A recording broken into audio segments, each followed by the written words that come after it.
시간에 13장 1절에서 3절의 말씀을 함께 나눴지요. 안디옥의 리더십을 이루고 있던 5명의 사람들 중에 새로운 일을 성령께서 맡기길 원하셔서 그 중에 2사람으로 추려서 그 2사람을 파송을 하게 되는 그런 말씀이었습니다. 그래서 그 2사람이 오늘 말씀은 어떤 코스로 이제 첫 선교 여행을 떠나는지에 대한 그런 내용의 말씀이라고 할 수가 있어요. 그래서 4절 5절을 보니까 어떤 기준을 가지고 선교 여행을 시작하고 있는지를 우리가 알 수 있는 그런 말씀이 나오고 있는 것을 보게 됩니다. 4절 5절 다시 보면 2사람이 성령의 보내심을 받아 실루기아에 내려가 거기서 배 타고 구브로에 가서 살라미에 이르러 하나님의 말씀을 유대인의 여러 회당에서 전할새 요한을 수행원으로 두었더라.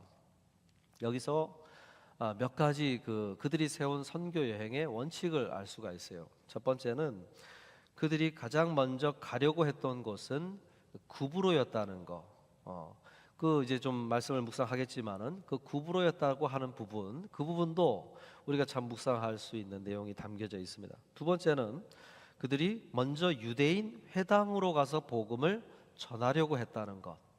같은 유대인에게 먼저 복음을 전하려고 했다고 하는 부분도 우리가 좀 의미 있게 봐야 될 부분이죠. 그리고 셋째는 요한과 같은 이들을 합류시켜 어떤 팀 사역을 하려고 했다는 것. 그래서 이것은 1차, 2차, 3차 선교 여행을 다니면서도 중간에 팀에 합류시키는 인원들이 생겨나게 되고 그런 것을 알 수가 있어요. 그리고 또 한 가지 얘기하자면 도시를 중심으로 선교하려고 했다는 것. 그것을 우리가 알 수가 있죠. 우리는 시골 지역을 다닐 수도 있겠지요. 그러나 바울과 바나바는 어떤 면에서 도시를 중심으로 갔다는 것을 알 수가 있습니다. 이러한 것들을 좀 가지고 오늘 말씀을 좀 들여다보길 원하는데요. 먼저 왜 구브로로 가장 먼저 가려고 했는가? 이것을 이제 한번 생각해 봐야 되겠죠. 안디옥이 어느 정도 그 지중 해안가에 가까운 곳에 위치한 도시이긴 했으나 완전히 해안가 도시는 아니었어요. 그리고 안디옥은 또 위쪽으로 가면은 육로로 해서 얼마든지 소아시아로 갈 수 있는 그런 코스를 가진 도시였어요. 그래서 교통으로 생각하면 해양 쪽도 이용할 수 있고 육로도 이용할 수 있는 아주 교통의 중심지였다고 할 수가 있습니다. 그런데 그들이 왜 실루기아라고 하는 그 항구 도시로 바로 16마일 떨어진 곳으로 가서 배를 타고 구브로를 먼저 들렸다가 다시 육로로 전환을 했는가? 이것은 어떤 의미가 있다고 할 수가 있어요. 이것은 어떤 지리적인 이유라기보다는 바나바의 고향이 바로 구브로였다고 하는 점, 이것을 우리가 한번 생각해 봐야 되겠죠. 구브로는 지금의 키프로스, 사이프러스라고도 합니다. 지금은 1974년도에 2개의 나라로 쪼개어져서 별도의 정부가 세워져 있는 그런 나라로 알려져 있습니다. 제주도의 5배 정도가 되는 면적을 가진 큰 섬 나라라고 할 수가 있어요. 그리스 신화에서는 또 어떤 신들의 그런 태생을 이룬 하나의 장소로도 나오는 그런 곳입니다. 구브로에는 이미 바나바와 같은 이가 나올 정도로 유대인들이 커뮤니티를 이루고 있었고 회당이 세워져 있는 그런 곳이었어요. 그런 곳에 복음을 먼저 전하기를 원했다는 거죠. 결과적으로는 나중에 회당에 가서 유대인들에게 먼저 복음을 전하려고 했던 그들의 원칙이 바뀌어지게 됩니다. 왜냐하면 유대인들이 아주 거센 반발과 방해로 인해서 그들은 점점 이제 이방인들에게 먼저 복음을 전하는 그런 노선으로 바꾸게 됩니다. 그러나 초창기에 바나바와 바울이 먼저 하고자 했던 것은 유대인 자기의 동족, 친족, 가족들에게 먼저 복음을 전하기를 원해서 그렇게 했다는 거예요. 사실 예수님이 제자들을 형성할 때도 보면은 12제자들을 부르실 때에도 세례 요한의 제자였던 요한과 안드레가 먼저 예수님을 따라 나서게 되고 야고보를 데리고 오고 베드로를 데리고 와서 그 예수님을 만나게 하는 그런 제자들이 형성될 때도 보면은 어떤 가족, 형제, 친척 그런 관계적으로 거리가 가까운 사람들, 그런 사람들에게 먼저 복음의 기회를 주고자 했다는 것을 알 수가 있습니다. 그것은 예나 지금이나 이제 어떤 선교의 원칙, 복음 전도의 어떤 가장 전략이라고 한다면 나와 가장 가까운 사람에게 복음을 전하는 것이 가장 우선해야 될 전략이라고 할 수가 있죠. 근데 그것이 쉬운 듯 하면서도 굉장히 어렵다는 것을 우리는 다 알고 있어요. 그렇게 쉬운 일이 아니죠. 그래서 5절에 보면은 요한을 수행원으로 두었더라. 왜 요한을 팀원으로 이렇게 합류를 시켰을까? 그것은 요한이 바나바의 생질 조카라고 소개가 되죠. 골로새서 말씀에 보면 자기가 먼저 알고 있는 친지들, 친구들, 그렇게 가까운 사람들에게 복음을 전하길 원하여서 그쪽으로 갔으나 그러나 그것이 쉬운 일이 아니기 때문에 이렇게 요한과 같은 자기와 가까운 관계에 있을 뿐만 아니라 자기가 방문하려고 하는 그 구브로 섬에 잘 알고 있는 그를 가까운 팀원으로 함께 그 사역을 하기를 원했다는 거예요. 여러분, 이 세 명의 팀원 구성이 나오게 됐는데 사실 이 세 명이 3이라고 하는 숫자, 이것은 성경에서 3과 7 이 두 개가 아주 완전 숫자, 완성의 숫자를 개념을 갖는 그런 숫자로 자주 등장하는 것을 보게 됩니다. 어떤 면에서는 팀의 최소 단위가 3명이라고 성경은 가르친다고 볼 수도 있겠죠. 예수님께서도 12명의 제자들 중에 특히 세 제자를 데리고 더욱 핵심적인 어떤 가르침을 하러 기도의 자리로 데려가는 모습들, 이런 것들이 있는 것을 알게 돼요. 실제로 그들이 초대교회의 12제자들 중에서도 기둥같이 리더십의 역할을 발휘했던 사람들로 우리가 보게 되는 것을 알게 됩니다. 광야에서 예수님께서 사단에게 시험을 받을 때에도 3번의 시험이 있었지요. 첫째 사람을 대표하는 아담은 실패했던 그 시험을 두 번째 인간을 대표하는 아담으로 오신 예수 그리스도께서 완전히 그 사단의 시험을 물리치는 어떤 완전한 어떤 물리치심을 드러내기 위해서 3번의 시험이 이루어진 것을 알 수가 있습니다. 예수님이 공생을 시작할 때에도 세례 요한으로부터 요단 강가에서 세례를 받으실 때 하늘에서 성부 하나님의 음성이 들리고 성령 하나님이 비둘기 같은 모습으로 그 위에 머무시고 성자 예수 그리스도, 성자 하나님이 세례받은 사람으로 이렇게 등장하는 그 삼위일체의 팀으로서 사역하는 그런 모습이 나오는 것을 알 수가 있어요. 요한계시록에 보면 사단이 그걸 흉내내지요. 삼위일체로 팀으로 사역하신 하나님의 모습을 흉내내어 그도 역시 3차례에 걸쳐서 자신의 모습을 용으로, 어떤 거짓 선지자로, 이런 음녀의 모습으로 등장시키는 모습을 보여주기도 합니다. 예수님께서 십자가를 지실 때도 홀로 지신 십자가가 아니라 강도 둘의 십자가가 더 세워져서 3개의 십자가가 세워진 것을 알 수가 있어요. 그리고 예수님의 그 조롱의 의미로 팻말을 붙였죠. 팻말을 붙여서 나사렛 예수 유대인의 왕이라고 하는 예수님의 그 머리 위에 팻말을 붙일 때에도 그 당시에 쓰이는 언어의 대표적인 세 언어, 히브리어, 라틴어, 헬라어로 3개 언어로 쓰여진 그 팻말이 붙여 있는 것을 알 수가 있어요. 가만히 보면 이 3이라는 숫자는 굉장히 성경에서 뭔가 의미를 담을 때 중요한 숫자로 등장을 하는 것을 알 수가 있어요. 팀을 이루는 데서 3명의 팀이 이루어졌다고 하는 것을 오늘 여기서 소개를 합니다. 그리고 그 팀을 이룰 때 두 사람은 바나바와 조카의 관계인, 가족 관계에 있는 사람들이 그 팀의 구성을 했다는 거예요. 우리가 이 요한을 생각할 때 가족이라는 것도 있겠지만 그 요한은 마가라는 이름으로 우리들에게 더 알려져 있죠.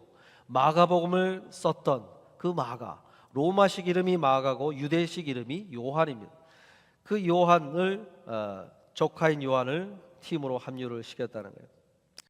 왜 그랬을까요? 구브로라는 섬이 자기가 아는 사람들이 너무 많았기 때문에 그들에게 나아갈 때 있어서는 자신의 조카인 요한이 그 일을 잘 수행할 수 있기 때문에 그렇게 했다는 거예요. 여러분, 우리가 복음을 전하는 자로 특별히 가족 구원을 놓고 고민을 한다면, 우리의 자녀들의 신앙 때문에 고민을 한다면, 우리의 부모의 신앙을 때문에 고민을 하고 있다면 오늘 말씀을 눈여겨봐야 되겠죠. 홀로 할 수 있기보다는 팀으로 사역을, 그 일을 해야 된다는 것을 알려주는 것입니다. 그리고 그 팀의 제1 대상은 나의 형제들, 자매들, 친지들, 이런 사람들이 나와 함께 그것을 놓고 기도하며 복음을 전하기 위해서 애를 쓸 때, 그런 팀 사역 속에서 뭔가 이 열매가 맺힐 수 있다는 것을 오늘 말씀이 알려주는 것입니다. 우리 자녀들 신앙을 놓고도 한번 생각해 보시면 그게 쉬운 일이 아니죠. 팀으로 해야 되는 거예요. 어떻게 합니까? 어머니만 하면 되느냐? 아버지만 하면 되느냐? 그게 아니죠. 부모가 같이 뭔가 팀으로, 그 부분에 있어서는 같이 마음이 하나 되고 협력해서 그 일을 할 수 있는 어떤 팀 사역이 이루어져야 그것이 잘 이루어질 수 있다는 거예요. 그런 면에서는 부부가 신앙이 성장을 해야 되고, 부부가 뭔가 그런 복음 전도에 대한 마음이 나뉘어질 수 있는 관계가 되어야만 그것이 가능하다고 할 수 있어요. 베드로 사도가 그것을 특히 강조를 했는데, 베드로전서 3장에 가보면은 아내의 행실이 남편의 구원과 연결이 되는 것으로 이야기를 합니다. 그리고 남편이 뭔가 기도문이 막힐 때, 어디서 기도문이 막히느냐? 아내와의 관계가 문제가 있을 때 기도문이 막힌다고 베드로전서 3장 7절에서 이야기를 하고 있어요. 여러분, 그 가족과의 관계, 그 팀 사역이 잘 이루어져야만 무언가 그런 일들이 있을 수가 있다는 거예요. 바울이 디모데의 믿음을 이야기할 때도 디모데후서 1장 5절에 보면은 두 사람의 가족을 이야기를 하죠. 외할머니 로이스와 어머니 유니게, 그들의 통해서 너의 믿음이 있게 되었다고 바울이 이야기를 해요. 거기서도 팀 사역이 이루어졌죠. 외할머니 로이스와 어머니 유니게가 디모데의 어떤 경건 생활을 위해서, 믿음의 사람 되기를 위해서 그렇게 기도를 하면서 같이 팀으로 사역을 했다고 볼 수가 있는 거예요. 자녀들의 신앙도 그냥 되는 것이 아니죠. 그런 어떤 정말로 가족의 특별한 팀 사역을 통해서 그것이 이루어진다고 하는 것을 알 수가 있습니다. 사랑하는 성도 여러분, 오늘 이 바울이 이렇게 팀으로, 구브로로 가장 먼저 했을 때, 가장 먼저 바나바가 그것을 제안을 했을 거예요. 그런 모습을 보면서 오늘 한번 생각해 보시길 바라요. 왜 이 말씀을 나에게 접하게 하시는가? 나로 하여금 부모를 기억하게 하는가? 아니면 자녀들을 바라보게 하시는가? 아니면 나의 동역자가 되어야 될 어떤 부부간의 그런 신앙의 하나됨을 이루지 못하고 있는 문제 때문에 그런 것인가? 이런 것들을 한번 깊이 생각해 보시길 바라고, 오늘 말씀 속에서 주시는 메시지를 한번 묵상해 보시기를 바랍니다. 6절 8절을 보면 그 일을 적극적으로 반대하는 이가 있음을 소개를 해주고 있습니다.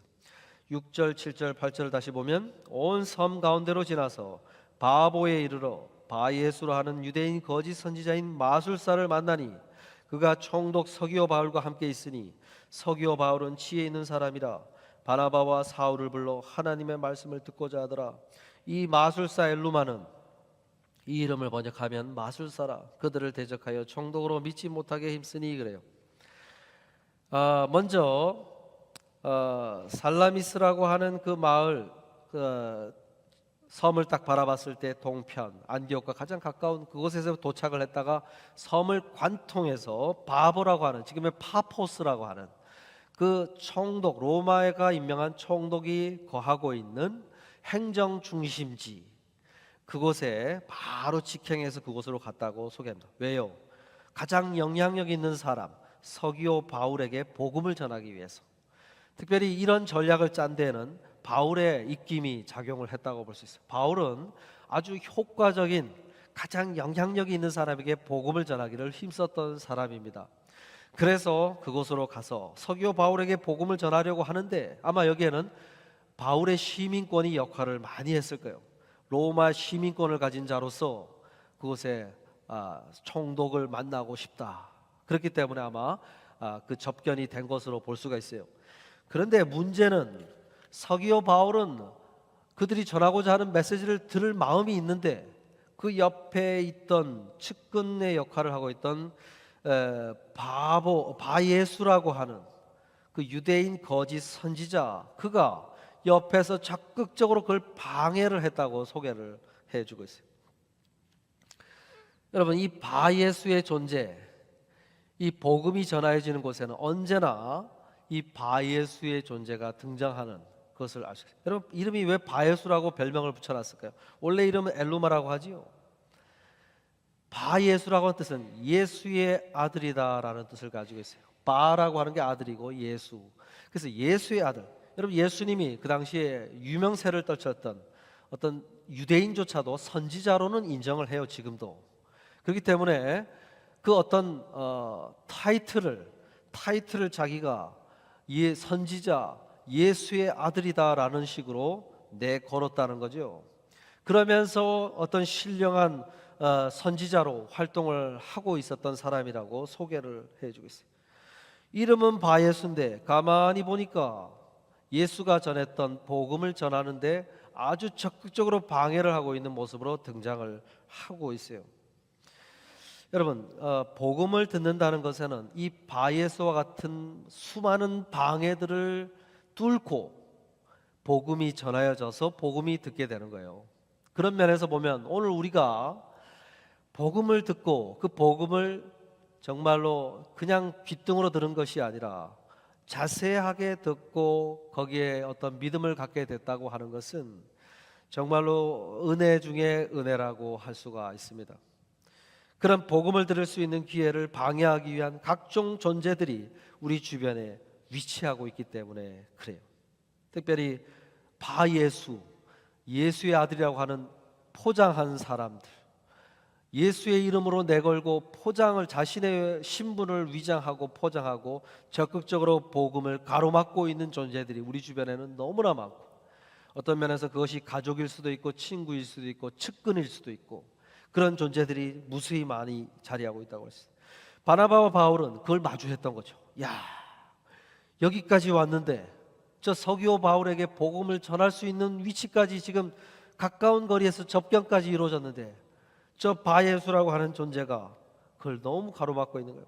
그래서 어떻게 했는가? 9절 10절에 소개하죠.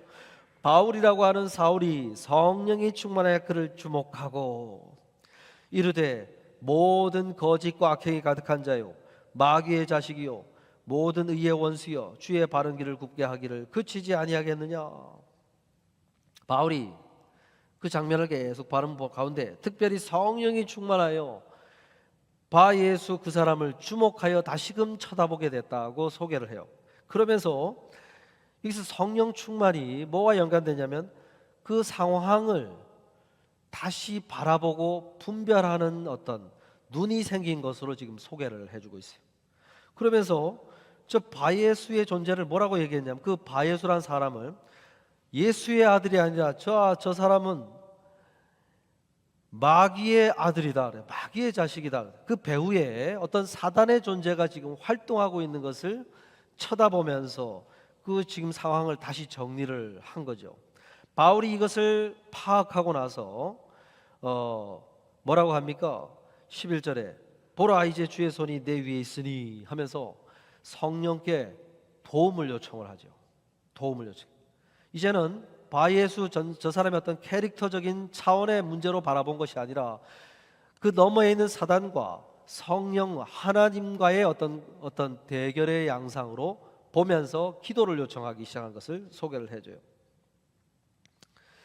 여러분, 우리가 이런 바울의 경험 속에서 바울이 어떤 지혜를 거뒀게 되면 에베소 6장 12절에 보면 우리의 씨름은 혈과 육을 상대하는 것이 아니요, 그렇죠?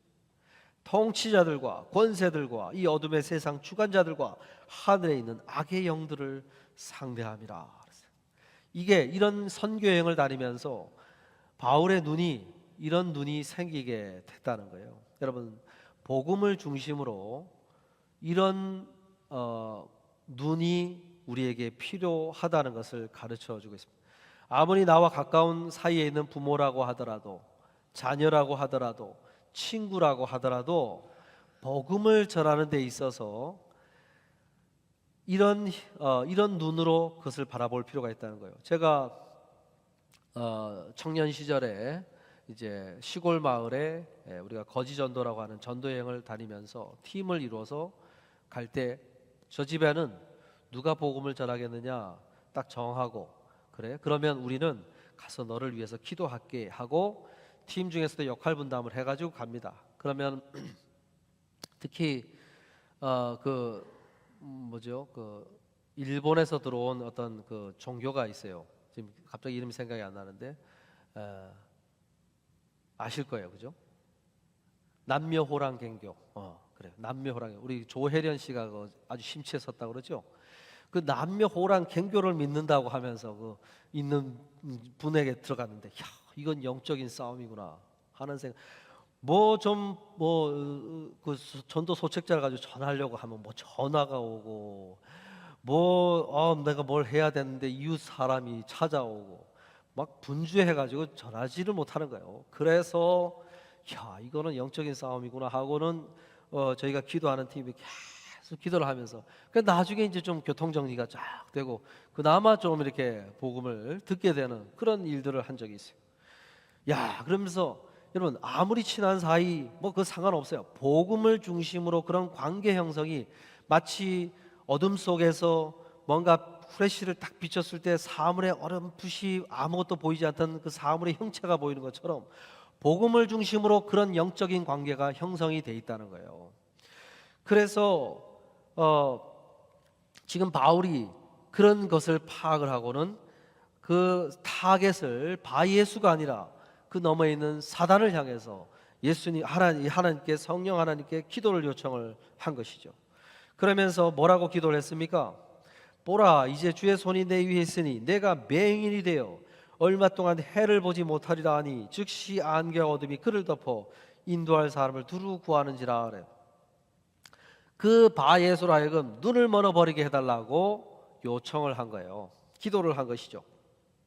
여러분 보니까 이거 참 재밌는 것이 바울이 예수님에 대해서 눈을 뜰 때 어떤 일이 있었습니까?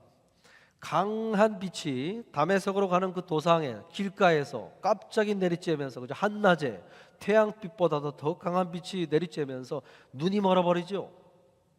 그 앞을 못 보다 3일 만에 이제 아나니아라는 사람이 와가지고 기도해 주므로 눈에 비늘 같은 게 떨어지면서 눈을 떴는데 그 다음에 완전히 다른 사람이 됐죠.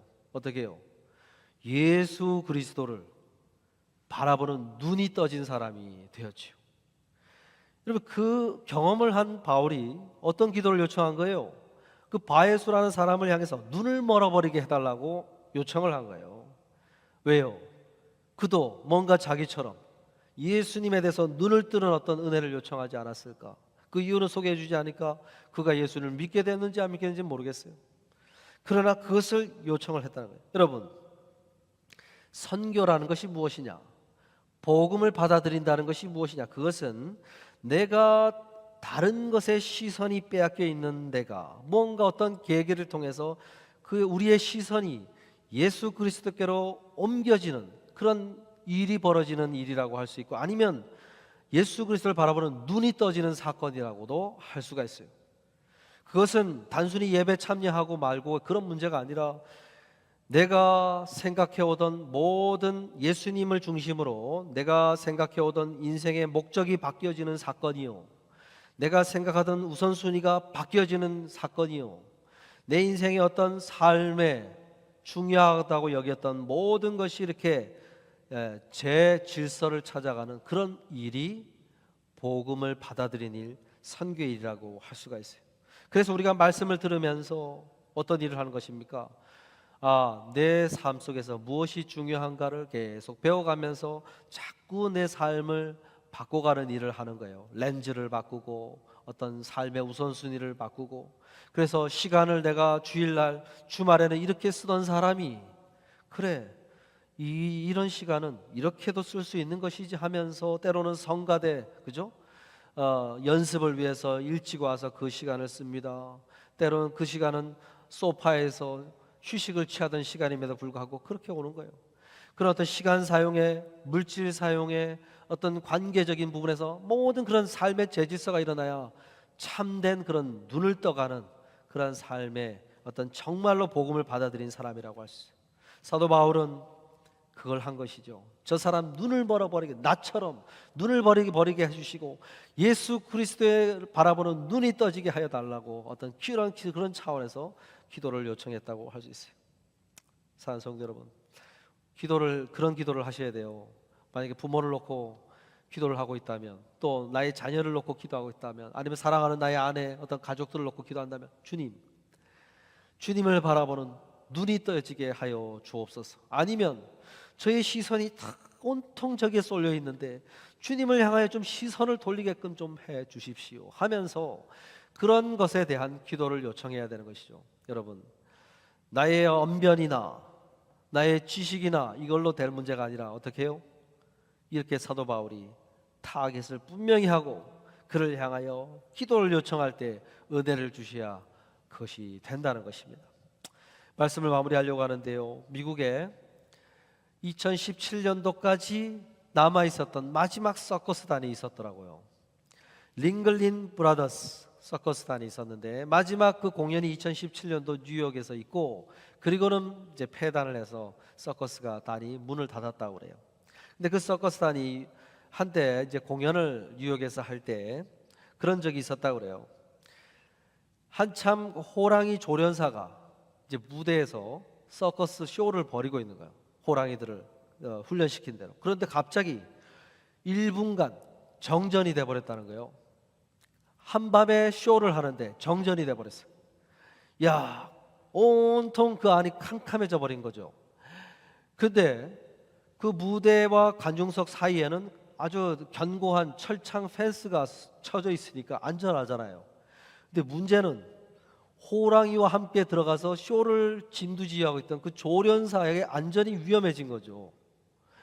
그럴 때 관중들이 이게 무슨 일이 벌어지는가 막 조마조마하면서 걱정이 되어서 가만히 있는데 앞은 안 보이고 소리는 들리는데 뭐 계속 그 조련사의 채찍 소리가 들리더라는 거예요. 그러면서 호랑이들 뛰어다니는 소리가 들리고, 야, 이건 뭔 일이 벌어지는 게 아닌가. 그런데 1분 만에 불이 들어와 버린 거예요. 가만히 보니까 불이 확 들어가서 앞을 쳐다보니까 호랑이들이 얌전하게 그 조련사의 지시를 따라 쇼를 벌리고 있더라는 거예요. 그러면서 무대가 안전하게 다 마치고 나서 그 인터뷰로 기자회견을 하는데 그 조련사에게 질문을 한 것이죠.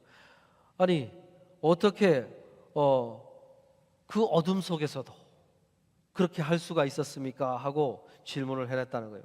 그랬는데 그때 그 조련사가 그렇게 얘기를 했다는 거죠. 어둠 속에서도 호랑이들은 나를 잘 봅니다. 그런데 내가 호랑이를 못 보고 있다는 사실을 그들에게 눈치채게 하면 안 된다는 것이죠. 만약에 내가 허둥지둥 약간 눈치를 줬다면 호랑이들이 어떤 행동을 했을지 저도 잘 모르겠습니다. 그랬다는 거예요. 그래서 어둠 속에서도 마치 빛이 있는 것처럼 그렇게 행동을 했다는 거예요. 차분하게. 그래서 그 일이 벌어지지 않았다는 거죠. 제가 오늘 말씀을 준비하면서 어둠 속에서도 빛이 있는 것처럼 행동하는 그 모습에서 좀 묵상을 하게 됐어요. 여러분, 예수께서 뭐라고 권면을 했습니까? 빛의 자녀들처럼 행하라. 내가 빛으로 이 세상에 왔으니, 내가 너희를 빛의 자녀로 불렀으니 너희도 빛의 자녀처럼 행하라 그랬죠. 그 말인즉슨 이 세상은 캄캄한, 하나님에 대해서 무지한 캄캄한 그러한 세상 속에서 사람들이 어둠 속에서 더듬으면서 살아간다고 하는 거죠. 근데 우리를 빛의 자녀로 불러주셨는데 우리도 그 어둠을 더듬으면서 살아가는 것이 아니라 어둠 속에서도 빛의 자녀들로 우리가 살아가야 된다는 거죠.